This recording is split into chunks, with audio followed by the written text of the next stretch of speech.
Wall Street Week Daily segment. The host of Wall Street Week, David Westin, joining us right now, as he does every day at this time. And David, we talked a lot last week about kind of a, I guess, slow-moving crisis in the banking sector. I have a feeling that's also going to be the big topic of conversation this week. I was going to say, Romaine, we're picking up right where we left off late on Friday, actually. We have a Credit Suisse deal now. Didn't have before, but it just keeps on coming as a practical matter. And it seems to be not close to being over, I would say, Romaine. Most of the people that you've spoken to on your program and on this program, they did seem to suggest that they do think that regulators are getting this under control. Is that true? Well, I think that that's right. Although you remember on Friday, we thought that $30 billion deposits that were coming from the U.S. banks would take care of things. Clearly didn't when it comes to New Republic. So, I mean, it's one of these things that you don't know if it's over till it's over as a practical matter.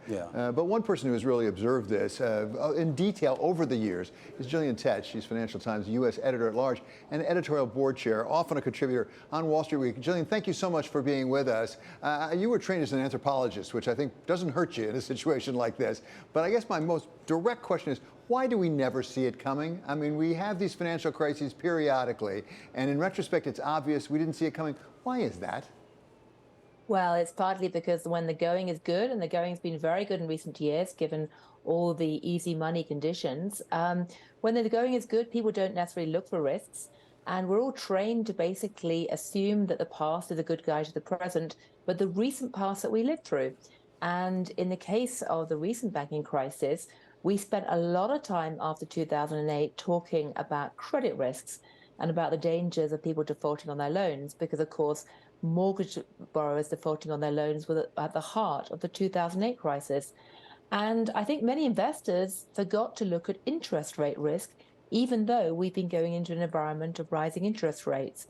And so they've woken up very, very recently to the balance sheet problems that people like Silicon Valley Bank, and essentially regulators are playing catch up as well now. So how much do they have to catch up, Gillian? I guess is the unfair question to ask. I mean, we also hear about credit default swaps even from Deutsche Bank now, so I'm not sure we're done. Well, absolutely not. And I mean, regulators are trained to, like generals, to fight the last war. And the question of whether they're going to be able to deal with this current environment smoothly is still, frankly, being tested. And the problem is that, there's that old cliche that the roots of the word credit come from the Latin word meaning trust. And without trust, finance is worth naught. And what's happening now is that suddenly investors are waking up in a pack and scouring all the banks for things that they think might be untrustworthy or problematic. And there have been a lot of problems building up in recent years, whether it's the fact that Silicon Valley Bank had a very narrow business model, or the fact that it was dependent on uninsured deposits, or the fact that Credit Suisse had a series of crises and scandals that essentially have led the bank to the problem situation it's in now, or the fact that many regional banks essentially have also been playing around with their balance sheets and taking interest rate risks. All of these problems have been there for a long time, but the market is suddenly waking up, seeing them and losing trust or credit. Well, how do we regain that trust, Gillian? Because it sort of makes sense, this idea of why investors would have focused on credit. Obviously, you sort of, I guess, focus on what you know, or at least what's familiar here. But now you have these regulators here in the U.S. and, of course, over there in Europe trying to broker these deals. And those deals ultimately are underpinned by trust, not so much in the banks, but rather in the regulators themselves backstopping them. Well, there's really two ways to build trust in a financial system.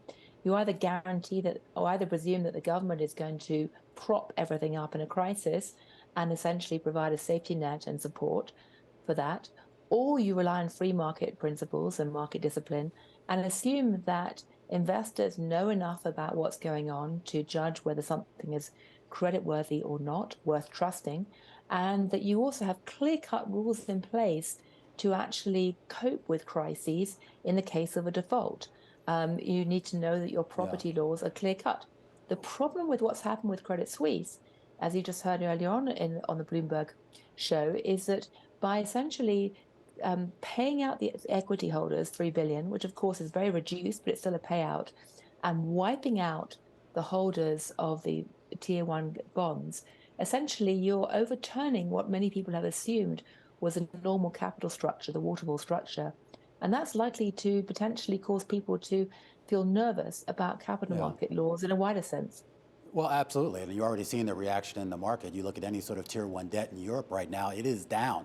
No one really seems to trust the idea that Credit Suisse, UBS, this deal being brokered, and the wipeout of those AT1 share bondholders is going to be a one-off. Well, that's the problem. And the real issue right now is that nobody really knows for sure. People thought there was a clear-cut waterfall structure. That isn't now, and they're having to reprice the bonds to reflect that uncertainty. But you could potentially see that extending elsewhere. And again, if you look to the American situation, it's very unclear at the moment just how far the FDIC's protection is going to extend if banking crises continue. I mean, they've extended it to all depositors in an ad hoc basis with SVP and Signature. It is thought that if other mid-sized banks fall into problem, the same situation will play out. But that question is, it's thought, isn't definite. And so that's one reason, of course, why you see institutions like First Republic facing a real crisis of confidence with potential deposit outflows. Gillian, in the meantime, back at the ranch, there's inflation. Inflation has not gone away last time I noticed. We've got the Federal Reserve having meetings this week. Does the Federal Reserve have to make something of a choice between really going after inflation as hard as it apparently needs to do, or really sacrificing the banking system? Can it do both? Can it walk and chew gum, as it were, on both the stability of the financial system as well as fighting inflation? Well, the Federal Reserve has been grappling with this really nasty trade-off between growth and inflation now for the last year, and essentially dealing with a situation where if it goes to try and crush inflation, it's going to hurt growth. So what does it choose?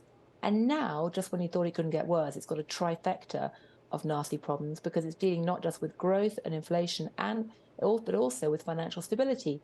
And it's not possible to maintain all three, probably.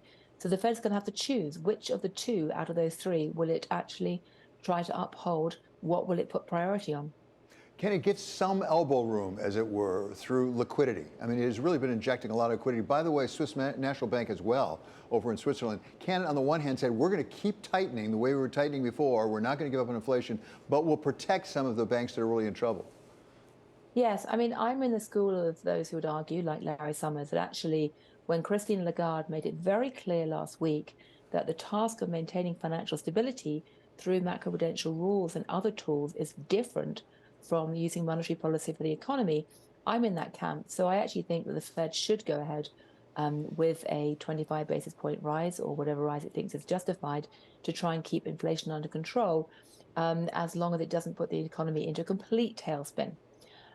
However, the problem is that after all of these, long-standing policies around QE and easy money, it's very hard for most investors or even policymakers sometimes to distinguish between what a balance sheet expansion does or does not mean. So the Fed's saying that actually all of this liquidity injection and provision isn't tantamount to more QE. It's a different type of process. But whether the market believes that is not clear, and whether it still feeds into the inflation dilemma is, I think, another big untested question. And coming back to the cocoa situation over in Switzerland, how many lawsuits are we going to see, Gillian? I think a lot. And I think in many ways, it's quite important that this is actually tested in court, because if we move into a situation where a government can simply override legal structures without any challenge or oversight, that's not good for capitalism. It's not good for free markets. Now, the Swiss National Bank and some people inside Switzerland and even inside the capital market said that yes, the SNB is fully within its rights to overturn the normal waterfall structure in this way and to essentially cram down the bondholders. But the reality is there are enough people out there in the markets who've been looking at CoCos and buying CoCos on the understanding that they were senior to equity, that without some kind of clarification through the courts and without people trusting in the judgment of the courts, it's going to create long-term problems.